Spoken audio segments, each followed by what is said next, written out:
அன்புள்ள என் வாக்குச்சாவடி வெற்றி வாக்குச்சாவடி தெற்கு மற்றும் மதுரை மண்டல வாக்குச்சாவடி குழுவினருக்கான பயிற்சி மாநாடு எழுச்சியோடு நடைபெற்றுக் கொண்டிருக்கக்கூடிய இந்த மாநாட்டிற்கு வருகை தந்துள்ள அனைவரையும் வரவேற்று மகிழ்ந்துள்ள மதுரை வடக்கு மாவட்ட கழகத்தினுடைய செயலாளர் மாண்புமிகு அமைச்சர் மூர்த்தி அவர்களே, தெற்கு மண்டலத்தினுடைய பொறுப்பாளர், கழகத்தினுடைய துணை பொதுச் செயலாளர், நாடாளுமன்ற குழுவினுடைய தலைவர், என்னுடைய அன்பு தங்கை கனிமொழி கருணாநிதி அவர்களே, மதுரை மண்டலத்தினுடைய பொறுப்பாளர் மாண்புமிகு அமைச்சர் தங்கம் தென்னரசு அவர்களே, வருகை தந்து சிறப்பித்துக் கொண்டிருக்கக்கூடிய கழகத்தினுடைய பொருளாளர், நாடாளுமன்ற மக்களவை குழுவினுடைய தலைவர், அருமை சகோதரர் டி.ஆர். பாலு அவர்களே, கழகத்தின் முதன்மை செயலாளர் மாண்புமிகு அமைச்சர் கே.என். நேரு அவர்களே, கழக துணை பொதுச் செயலாளர் மாண்புமிகு அமைச்சர் ஐ. பெரியசாமி அவர்களே, கழக சட்டத்துறையினுடைய செயலாளர், மாநிலங்களவை உறுப்பினர், மூத்த வழக்கறிஞர் என்.ஆர். இளங்கோ அவர்களே, மாண்புமிகு அமைச்சர் பெருமக்களே, ஆற்றல் மிகு மாவட்ட கழகத்தினுடைய செயலாளர்களே, தெற்கு மற்றும் மதுரை மண்டலத்திற்கு உட்பட்டிருக்கக்கூடிய வாக்குச்சாவடியின் முகவர்களே, குழுவினர்களே, ஒன்றிய நகர பகுதி பேரூர் மற்றும் வார்டு கிளைக்கழகத்தினுடைய செயலாளர்களே, நிர்வாகிகளே, தலைமை கழகத்தினுடைய நிர்வாகிகளை, பல்வேறு அணிகளை சார்ந்திருக்கக்கூடிய அமைப்பாளர்களை, துணை அமைப்பாளர்களை, பெருந்திரளாக திரண்டிருக்கக்கூடிய பெரியோர்களை, தாய்மார்களை,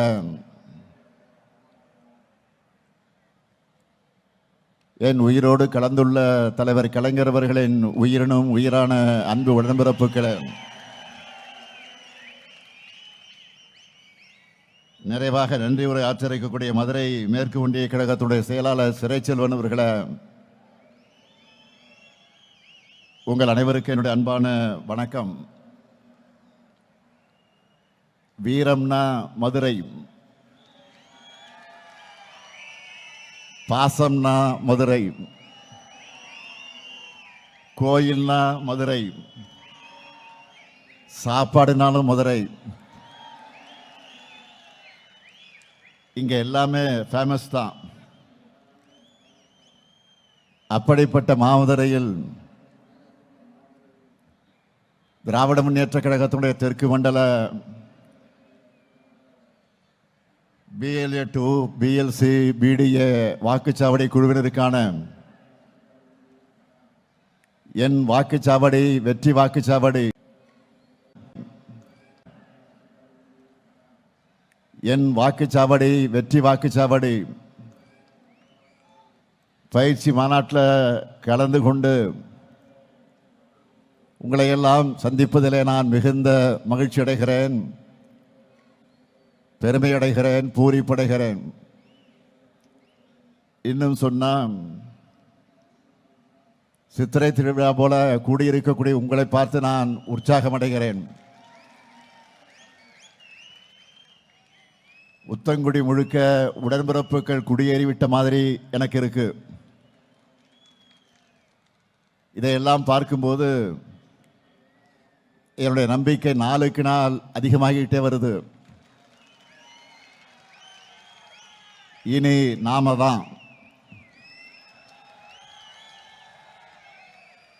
இனி நாம தான், இனி எப்பவுமே நாம தான். இப்படி நம்பிக்கையோடு நான் இருக்க காரணமே கழகத்தின் வேர்களாக இருக்கக்கூடிய நீங்க தான். இந்த பயிற்சி மாநாட்டை மிக எழுச்சியோடு ஏற்பாடு செய்திருக்கக்கூடிய மாண்புமிகு அமைச்சர் ஆற்றல் மிகு மாவட்ட செயலாளர் மூர்த்தி அவர்களுக்கு என்னுடைய பாராட்டுக்கள், வாழ்த்துக்கள். மூர்த்திக்கு ஒரு பழக்கம் உண்டு, எதையும் சிறுசா பண்ண தெரியாது, எல்லாமே பிரம்மாண்டம் தான். அவருடைய துறையின் மூலமாக வருவாயை பெருக்கி ஆட்சிக்கு பலம் சேர்த்ததைப் போல இன்று பிரம்மாண்ட மாநாட்டை நடத்தி தேர்தல் பணிக்கும் பலம் சேர்த்திருக்கிறார்.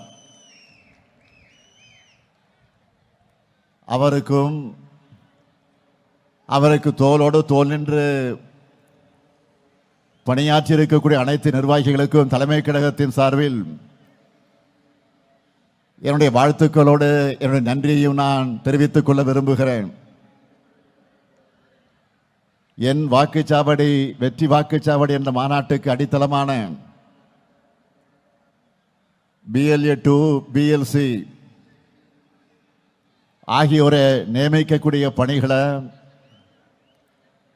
கடந்த நாடாளுமன்ற தேர்தலுக்கு முன்னாடியே நாம் தொடங்கிட்டோம். நாடாளுமன்ற தேர்தலின் போது தேர்தலுக்கான களப்பணியில் முன்னாடி நிற்கிற BLA 2க்களுக்கான மாபெரும் பயிற்சிகளை, கூட்டங்களை மண்டல வாரியாக நானே சென்று நடத்தினேன். அதனால தான் நாடாளுமன்ற தேர்தலில் 40க்கு 40 என்று வெற்றி பெற்றோம். அதன் பிறகு கழகத்தில் புதிய உறுப்பினர்களை சேர்க்க ஓரணியில் தமிழ்நாடு எனும் மாபெரும் முன்னெடுப்பை தொடங்கி இந்தியாவில் வேற எந்த கட்சியும் செய்ய முடியாத வகையில் ஆப் மூலமா இங்கே வந்திருக்கக்கூடிய BDA உதவியோடு வீடு வீடாக போய் கிட்டத்தட்ட 1,10,00,000 குடும்பங்களையும் அதில் உறுப்பினர்களாக இணைச்சோம். அடுத்த பணி உடனே வந்தது, அதுதான் SIR. இந்தியா முழுக்க பல்வேறு மாநிலங்களில் வாக்காளர்கள் நீக்கப்பட்டாங்க. ஆனால் நம்ம தமிழ்நாட்டில் யாருடைய வாக்குகளும் நீக்க விடாம பம்பரமா உழைச்ச இயக்கம் நம்முடைய திராவிட முன்னேற்ற கழகம். இப்படி கேப்பே இல்லாம, இடைவெளியே இல்லை, அடுத்து உடனே தேர்தலுக்கு தயாராக BLA 2க்களோடு சேர்த்து BLC BDAக்களையும் இப்போ சந்திச்சுக்கிட்டு இருக்கேன். இப்போ இருக்கிற வாக்குச்சாவடிகளோட அடிப்படையில் உங்களை போன்ற BAக்களோட மொத்த எண்ணிக்கை 75,032 பேர். தமிழ்நாடு முழுக்க BLCக்கள் எவ்வளவு தெரியுமா? 5,50,000 பேர். BDAக்கள் எடுத்துக்கிட்டா 75,032 பேர். வர்ற தேர்தல் களத்தில் நம்ம வெற்றியை உறுதி செய்ய போறது இந்த 7 லட்சம் பேர் தான். அதனால வேர்களை இன்றைக்கு பரவி இருக்கக்கூடிய உங்க எல்லாரையும் சந்திக்கணும்னு முடிவு செஞ்சேன். மண்டல வாரியான மாநாடுகளை நடத்த திட்டமிட்டு சென்னை மற்றும் சுற்றியுள்ள மாவட்டங்களுக்கான மாநாட்டை சென்னைக்கு அருகாமையில் இருக்கக்கூடிய மகாபலிபுரம் போகக்கூடிய வழியில் இருக்கக்கூடிய திருவிடந்தையில ஏற்பாடு செஞ்சு 1,30,000க்கு அதிகமானோர் அங்கே கலந்து கொண்டார்கள். அதே போல திருப்பத்தூர்ல வடக்கு மண்டலத்துக்கான மாநாட்டில் 1,26,000 பேர். இன்றைக்கு மதுரையில் இந்த தென் மண்டல மாநாட்டில் 1,56,000 பேரான நீங்க கலந்து கொண்டிருக்கிறீர்கள். அடுத்து மீதமுள்ள மேற்கு மண்டல மாநாடு 27ஆம் தேதி கோவையில் நடக்க இருக்கிறது. இது மட்டுமா? கடந்த 2 மாசத்துல மட்டும் எத்தனை மாநாடுகள்! திருவண்ணாமலையிலே 1,50,000 இளைஞர்கள் கலந்து கொண்ட இளைஞரணி வடக்கு மண்டல மாநாடு. திருப்பூர்ல 1,50,000 மகளிர் கலந்து கொண்ட வெல்லும் தமிழ் பெண்கள் மேற்கு மண்டல மாநாடு. விருதுநகர்ல 1,00,000 இளைஞர்கள் கலந்து கொண்ட இளைஞரணி தென்மண்டல மாநாடு. அடுத்து தஞ்சாவூர்ல 1,25,000 மகளிர் கலந்து கொண்ட வெள்ளுந்தமிழ் பெண்கள் டெல்டா மண்டல மாநாடு. இப்படி 2 மாசத்துல 7 மாநாடுகள் நடத்தி 9,30,000க்கும் அதிகமானவரை சந்திச்சு நான் பேசியிருக்கிறேன். அதனால நான் சவால் விட்டு சொல்றேன், இந்த அளவுக்கு நம்மை போல பூத் லெவல்ல நிர்வாகிகள், இளைஞர்கள், மகளிரென இப்படி தேர்தலுக்கு ஆயத்தமாக ஒரு கட்சியை இந்தியாவிலே காட்டுங்க பார்க்கிறேன். நான் முடியாது, நிச்சயமாக முடியாது. ஏன்னா திராவிட முன்னேற்ற கழகம் மக்கள்கிட்ட இருந்து மக்களுக்காக உருவான இயக்கம். நாமெல்லாம் பெரியார், அண்ணா, கலைஞருடைய பிளட், ரத்தம். அதனாலதான் நம்ம இயக்கத்தை தொட்டு பார்க்கணும்னு, சீண்டி பார்க்கணும்னு நினைச்சால தமிழ்நாடே திருப்பி பதிலடி குடைக்கும் என்ற பயம் எதிரிகளை அஞ்சி நடுங்க வைக்குது.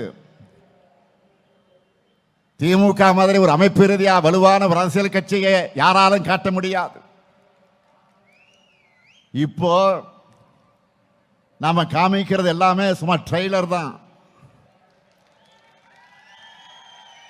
இங்க நம்ம மாண்புமிகு நேரு வந்திருக்கிறார். திருச்சியில மெயின் பிக்சர் காமிக்க தயாராகிட்டு இருக்கிறோம். குறிச்சு வச்சுக்கோங்க, மார்ச் 9ஆம் நாள் திமுக நிர்வாகி எல்லாரும் திருச்சியில திரள போறோம். எவ்வளவு பேர்? 10 லட்சம் பேர் கூடுகிற மாநாட்டை தமிழ்நாடே பார்க்க போகுது. மொத்தமா கணக்கு பண்ணி பார்த்தா கடந்த டிசம்பர் மாதம் திருவண்ணாமலையில தொடங்கி அடுத்த மாசம் திருச்சி வரைக்கும் 3 மாசத்துல கிட்டத்தட்ட 20 லட்சம் பேரை நான் சந்திக்க போறேன்.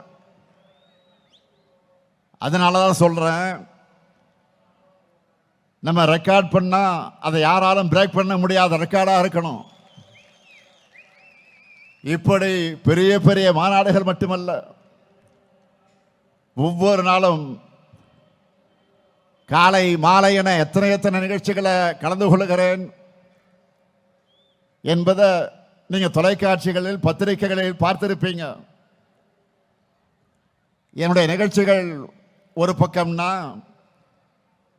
கழக நிர்வாகிகள் உங்களுடைய நிகழ்ச்சிகள், நீங்க நடத்துகிற நிகழ்ச்சிகள் மறுபக்கம். இப்படி எந்த பக்கம் திரும்பினாலும் கருப்பு சிவப்பு தான் தெரியுது. கழக கொள்கைகள் எல்லா இடத்திலும் எதிரொலிக்குது. திராவிட மாடல் சாதனைகள் தான் தொடர்ந்து உரக்க கேட்குது. இதுதான் இன்றைக்கு இருக்கக்கூடிய கள நிலவரம். அதனாலதான் இங்கே கூடியிருக்கக்கூடிய உங்களுக்கெல்லாம் நான் சொல்றது, இந்த தெற்கு சீமையில மொத்த இருக்கக்கூடிய தொகுதிகளையும் கழக கூட்டணி தான் வெற்றி பெறணும். அதை நீங்க தட்டி தூக்கணும். என்ன ரெடியா? செஞ்சிருவீங்களா? 2019 இருந்து எல்லா தேர்தல்களிலையும் நம்ம கூட்டணிக்கு வெற்றி மேல் வெற்றி தான். 2024 நாடாளுமன்ற தேர்தலில் இந்தியாவிலே வேற எந்த மாநிலத்திலும் இல்லாத வகையில் முழுமையான வெற்றியை மக்கள் நமக்கு வழங்கினாங்க. அப்ப இருந்ததை விட அதிகமான திட்டங்களை இப்போ நிறைவேற்றி கொடுத்து கொண்டிருக்கிறோம். இன்னும் சொன்னா மக்கள் கேட்டதையும் செஞ்சு கொடுத்திருக்கிறோம். மக்கள் எதிர்பார்க்காத சர்ப்ரைஸான திட்டங்களையும் கொடுத்து இன்ப அதிர்ச்சிக்கு உள்ளாக்கி இருக்கிறோம். அனைத்து தரப்புகளின் கோரிக்கைகளையும் தீர்த்து வச்சிருக்கிறோம்.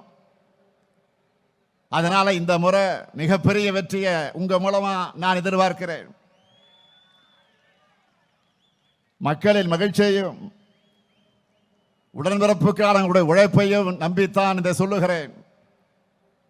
நீங்கள் இருக்கும் போது எனக்கு எதை பற்றியும் கவலை இல்லை.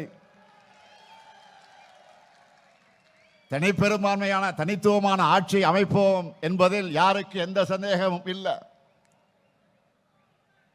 அனைத்து பகுதிகளையும் அனைத்து தொகுதிகளையும் வென்றோம் என்ற செய்திதான் மிக மிக முக்கியம். அதைத்தான் நான் எதிர்பார்க்கிறேன். அதற்காகத்தான் இந்த கூட்டங்கள், இந்த மாநாடுகள். நாம எல்லாருக்கும் முன்னாடியே எல்லாத்தையும் பக்காவா பிளான் பண்ணி வச்சிருக்கிறோம். இங்க வந்திருக்கக்கூடிய உங்களுடைய ஒவ்வொரு பூத்துக்கும் எவ்வளவு டார்கெட்? 350 வாக்குகள். இந்த டார்கெட்டை அச்சீவ் பண்ணிட்டால அசால்ட்டா 2,60,00,000 வாக்குகளுக்கு நாம் வாங்கிட முடியும். இந்த தேர்தலில் நாம 2,50,00,000 வாக்குகளுக்கு குறையாம வாங்கியே ஆகணும். இதை வாங்கி காட்டுவது உங்க பொறுப்பு. உங்களுக்கு என்ன வேணுமோ அந்த உதவிகளை செஞ்சு தர்றது என்னுடைய பொறுப்பு. 2,50,00,000 பெரிய நம்பரை யாரை யோசிச்சு ஷாக் ஆகாதீங்க. இங்க வந்திருக்கக்கூடிய ஒவ்வொருத்தரும் ஆளுக்கு 40 அல்லது 50 வாக்குகளுக்கு பொறுப்பேற்றுக் கொள்ளுங்க. நீங்க ஒவ்வொருத்தரும் உங்களுக்கு செட் பண்ணி இருக்கக்கூடிய டார்கெட்டை அச்சீவ் பண்ணிட்டாலே போதும். நான் சொன்ன நம்பர் வந்துடும். 200 தொகுதிகள் லட்சியம். 200 தொகுதிகளுக்கு கூடுதலாக வெற்றி பெறுவதுதான் நம்முடைய லட்சியம். அடுத்த 2 மாசம் உங்களுக்கும் சரி எனக்கும் சரி நோ ரெஸ்ட்.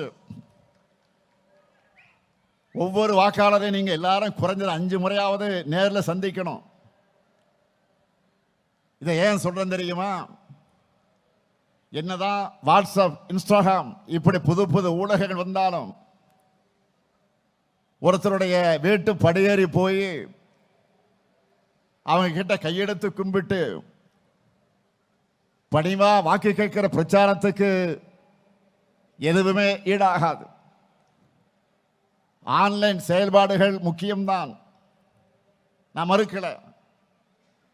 ஆனா களத்தில் நீங்க வேலை செஞ்சாதான் அதுக்கு மதிப்பு இருக்கும்.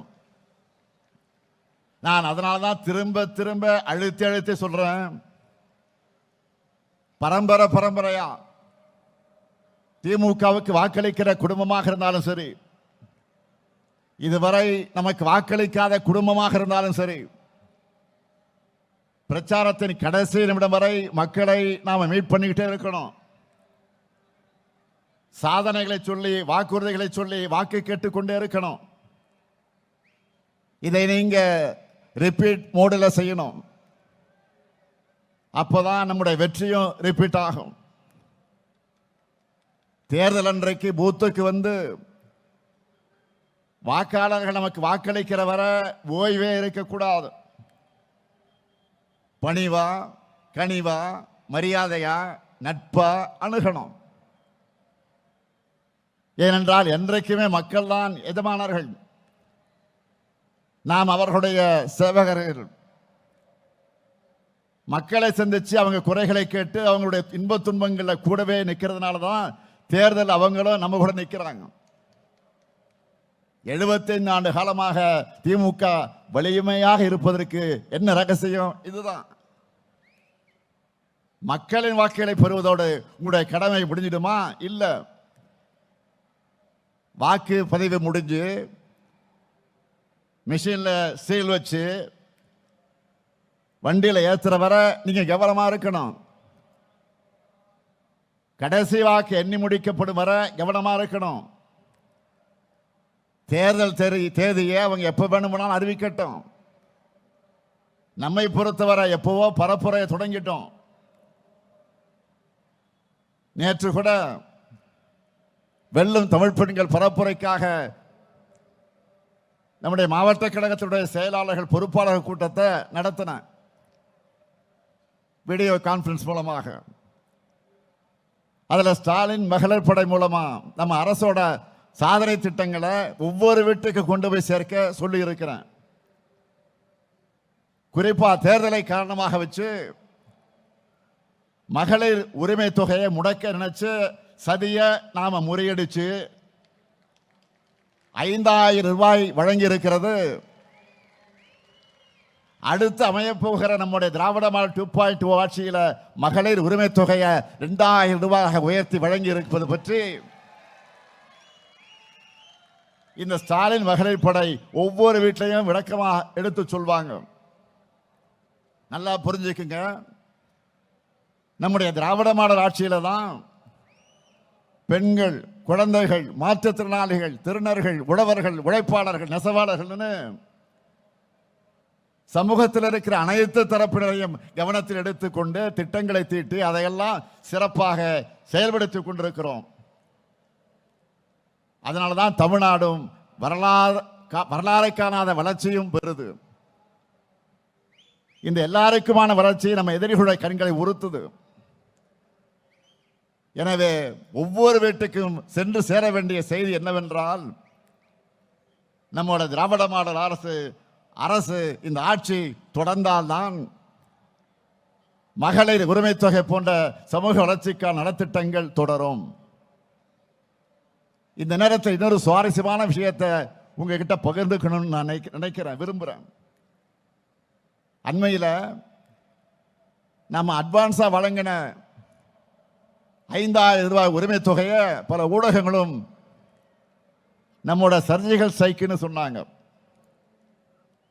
அந்த அளவுக்கு எதிரிகள் கணிக்க முடியாதபடி நம்மோட மூவ் இருந்துச்சு. அதே சமயம் அன்றைக்கு இன்னொரு விஷயமும் செய்திகளில் இடம் பிடிச்சது. காலையில் நாம ஸ்வீட் சர்ப்ரைஸ் கொடுத்ததுல மக்கள் மகிழ்ச்சியாக இருந்தாலும், அடுத்து அவங்க உடனே போனது வங்கிகள் இருந்து பணத்தை எடுக்கத்தான். அதுக்கு என்ன காரணம் தெரியுமா? ஒன்றிய அரசு மேல இருக்கக்கூடிய பயம். எங்க அந்த 5000 ரூபாய் ஒன்றிய அரசு எடுத்துக்குவாங்களோன்னு பயந்த மக்கள் அந்த தொகையை உடனடியா வித்ட்ரா பண்ண போயிட்டாங்க. இதுதான் மக்கள் நம்ம மேல வச்சிருக்கக்கூடிய நம்பிக்கைக்கும் ஒன்றிய அரசு மேல வச்சிருக்கக்கூடிய நம்பிக்கைக்கும் வித்தியாசம்.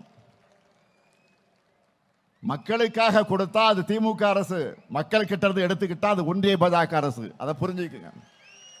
மக்கள் கிட்ட இதைத்தான் நீங்க எடுத்து சொல்லணும். அண்மையில் மாண்புமிகு பிரதமர் மோடி அவர்கள் பேசின பழைய வீடியோ ஒன்று மறுபடியும் வைரல் ஆச்சு, பார்த்திருப்பீங்க. அதில் என்ன சொல்லியிருந்தார்? இலவச பேருந்து பயண திட்டத்தால மெட்ரோ ரயில்களில் பயணிகளோட எண்ணிக்கை குறைகிறதா சொல்லியிருக்கிறார். தமிழ்நாட்டில் நம்ம திராவிட மாடல் ஆட்சி அமைஞ்ச நாளில் இருந்து பெண்கள் விடியல் பயணம் திட்டத்தில் இலவசமா பயணிக்கிறாங்க. இது வரைக்கும் 900 கோடி பயணங்கள் மேற்கொண்டிருக்காங்க. இதனால ஒவ்வொரு குடும்பமும் சுமார் மாதம் 800 ரூபாய் சேமிக்கிறாங்க. இதெல்லாம் ஏன் சார் உங்களுக்கு வலிக்குது?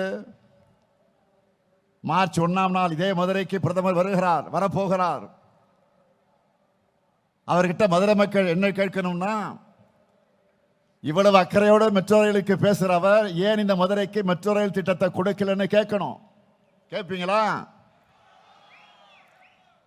கோவை மெட்ரோ எங்கன்னு கேட்கணும்.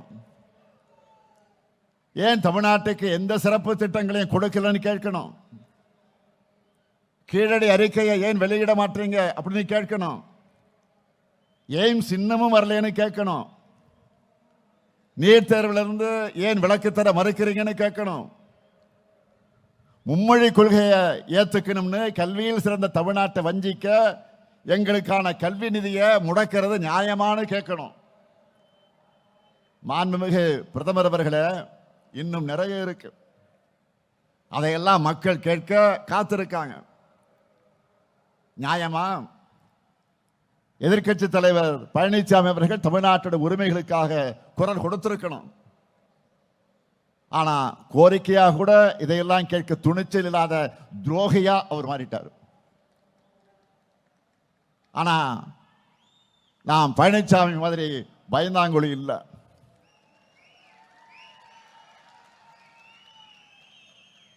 ஆட்சிகள்ல பதவிகளில் உயிரே போனாலும் எதை பற்றி நாங்கள் கவலைப்பட மாட்டோம். என்ன வழக்கு போடுவ போடு, நாங்கள் பார்க்காத மிஸ்ஸாவா, நாங்கள் பார்க்காத தடாவா?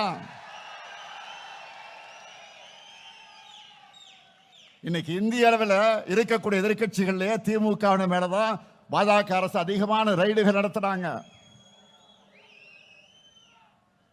நம்ம அமைச்சர்களுக்குத்தான் அதிக அளவில் அழுத்தம் கொடுக்கிறாங்க. ஆட்சிக்கு நெருக்கடி ஏற்படுத்தலாம்னு பார்க்கிறாங்க. எமர்ஜென்சியை பார்த்த இயக்க திமுக. அதனால உங்களுடைய இந்த சிபிஐ, இடி, ஐடி என எந்த சித்து விளையாட்டுக்கு நாங்கள் அஞ்ச மாட்டோம். அதுக்கு வேற ஆளை பாருங்க. என்னானாலும் சரி, நாங்கள் எழுந்து நிற்போம், ஒரு கை பார்ப்போம். தமிழ்நாட்டுடைய உரிமைகளுக்காக இப்படி தைரியமான போராடுகிற காரணத்தால் தான் மக்கள் நம்ம கூட ஆதரவா இருக்காங்க. அதனாலதான் சந்திக்கிற எல்லா தேர்தலையும் நாம் ஜெயிச்சுக்கிட்டு இருக்கிறோம். இந்தியாவிலே எந்த மாநிலத்திலும் இல்லாத அளவுக்கு மக்களுக்கான திட்டங்களை நிறைவேற்றிக் கொண்டிருக்கிறோம். அதைத்தான் உங்களுக்கு புத்தகமாகவே போட்டு கொடுத்திருக்கிறோம். ஒவ்வொரு திட்டமும் ஒவ்வொரு குடும்பத்தையும், ஒவ்வொரு திட்டம் ஏதாவது ஒரு திட்டமாவது ஒவ்வொரு குடும்பத்தில் போய் சேர்ந்திருக்கு. 2 நாட்களுக்கு முன்பு நிதியமைச்சர் தங்கம் தென்னரசு அவர்கள், 2 நாள் நேற்றைக்கு தான் சட்டமன்றத்தில் நிதி நிலைமை பதிலுரையில் நம்ம திட்டங்களை பற்றி எல்லாம் ஒரு 1/2 மணி நேரம் சட்டமன்றத்தில் மிக அழகாக பேசினார், ஆணித்தரமாக பேசினார். நம்ம திராவிட மாடல் ஆட்சியில நிறைய புதுமையான திட்டங்கள், முன்னோடி திட்டங்கள் மூலமா மக்கள் எப்படி பயனடைஞ்சிருக்கிறாங்க, அதை மற்ற மாநிலங்களும் எப்படி இப்போ ஃபாலோ பண்ண தொடங்கி இருக்கிறாங்க, இது போன்றவற்றையெல்லாம் மிக விளக்கமாக விளக்கினார். சில திட்டங்களை கேட்டு எனக்கு ஆச்சரியமா இருந்துச்சு. இப்படி நாம நிறைவேற்றி கொண்டு வரக்கூடிய திட்டங்களுடைய அவுட்புட் தான் இன்னைக்கு என்ன நிலை? 11.19% இரட்டை இலக்கு வளர்ச்சி. இந்தியாவில் வேற யாரும் எட்ட முடியாத வளர்ச்சி. நம்ம ஆட்சிக்கு 1752 நாட்கள் ஆகியிருக்கு. இதுல நாம சாதனை பண்ணாத நாளே இல்லை. அந்த அளவுக்கு தினந்தோறும் ஏதாவது ஒரு திட்டத்தை தொடங்கி செயல்படுத்திக்கிட்டு வரோம். எனக்கு ஒரு சில சாதனைகள் நினைவில் வச்சிருக்க முடியாம மறந்து போயிடுது. அதனால நீங்க எல்லாரும் உங்க பகுதிகளில் செய்யப்பட்டிருக்கக்கூடிய சாதனைகளை தெரிஞ்சு வச்சுக்கோங்க. அதை உங்கள் ஸ்டைல்ல மக்களை சந்திக்கும் போது நினைவுபடுத்துங்க. அதுக்கு இந்த புத்தகம் உங்களுக்கு பயன்படும், நல்ல யூஸ் ஆகுது. தேர்தல் பணிகளை பொறுத்த வரைக்கும் எல்லா வகையிலும் நாம தான் முன்னணியில் இருக்கோம். கூட்டணியில் புதுசா கட்சிகள் எல்லாம் இணைகிறாங்க. தொகுதி பங்கீடு பற்றி பேச்சுவார்த்தை நடத்த குழு அமைச்சாச்சு. தேர்தல் பரப்புரையும் எல்லாருக்கும் முன்னாடி நாமே தொடங்கிட்டோம். எந்த தொகுதி யாருக்கு, வேட்பாளர் யார், இதை தலைமை கழகம் பார்த்துக்கும். இன்னும் சொல்ற, நான் கவனிச்சுக்கிறேன். அறிவிக்கிற வேட்பாளர்களை வெற்றி பெற வைப்பது உங்கள் கடமை. நம்ம கட்சி வேட்பாளர்கள் மட்டும் இல்ல, நம்முடைய கொள்கை உறவாக பயணிக்கிற கூட்டணி கட்சியின் வேட்பாளர்களையும் பெரிய வித்தியாசத்தில் வெற்றி பெற வைக்க உழைக்கணும். களத்தில் நம்ம ஆட்களுடைய உழைப்பை பார்த்து அவங்களை வியக்கணும். அந்த கடமையை நீங்க நிச்சயமாக நிறைவேற்றுவீங்கன்னு நான் நம்புறேன். தமிழ்நாடு அணியா டெல்லி அணியா என்ற கேள்வியை மக்கள் முன் எழுப்புங்க. தமிழ்நாடு அணியா டெல்லி அணியா? தமிழ்நாடு அணியா டெல்லி அணியா? தமிழ்நாடு ஜெயிக்கணும்னா திராவிட முன்னேற்ற கழகம் ஜெயிக்கணும். மதச்சார்பற்ற நம்முடைய முற்போக்கு கூட்டணி ஜெயிக்கணும். அடிமை அதிமுகவும் தமிழக பாஜகவும் அனைத்து தொகுதிகளிலும் டெபாசிட் இழக்கணும். உங்க முத்துவேல் கருணாநிதி ஸ்டாலின் மீண்டும் முதலமைச்சரா பொறுப்பை ஏற்கணும். தமிழ்நாடு எல்லா துறையிலும் தொடர்ந்து நம்பர் 1 இருக்கணும். இது நான் தர்ற வாக்குறுதி. இப்படி நீங்க நம்பிக்கையோட கெத்தா மக்கள் கிட்ட சொல்லுங்க. அது மட்டுமல்ல, நீங்க முக்கியமா சொல்ல வேண்டியது தமிழ்நாடு அணியா டெல்லி அணியா என்ற இந்த போர்ல தமிழ்நாடு வெல்வோம் என்று ஒன்றாக, இந்திய திணிப்பை எதிர்க்க வெல்வோம் ஒன்றாக, மாநில சுயாட்சியை நிலைநாட்டிட வெல்வோம் ஒன்றாக, மக்கள் நல திட்டங்களை தொடர்ந்திட வெல்வோம் ஒன்றாக, தமிழ்நாடு எப்பொழுதும் அமைதியான மாநிலமாக இருக்க வெல்வோம் ஒன்றாக, தமிழ்நாட்டை வளர்ச்சி பயணம் தொடர வெல்வோம் ஒன்றாக, எல்லாருக்கும் எல்லாம் கிடைக்க வெல்வோம் ஒன்றாக, தமிழர் சுயமரியாதை காத்திட வெல்வோம் ஒன்றாக, தமிழ்நாடு தலைகுனியாது என்று காட்டிட வெல்வோம் ஒன்றாக, பாசிச பாஜகவை விரட்டிட வெல்வோம் ஒன்றாக, அடிமை அதிமுகவுக்கு பாடம் கற்பிக்க வெல்வோம் ஒன்றாக, தமிழ்நாடு இந்தியாவுக்கே வழிகாட்டிட வெல்வோம் ஒன்றாக. நீங்களும் திரும்ப சொல்லுங்க, வெல்வோம் ஒன்றாக, வெல்வோம் ஒன்றாக, வெல்வோம் ஒன்றாக. நன்றி, வணக்கம்.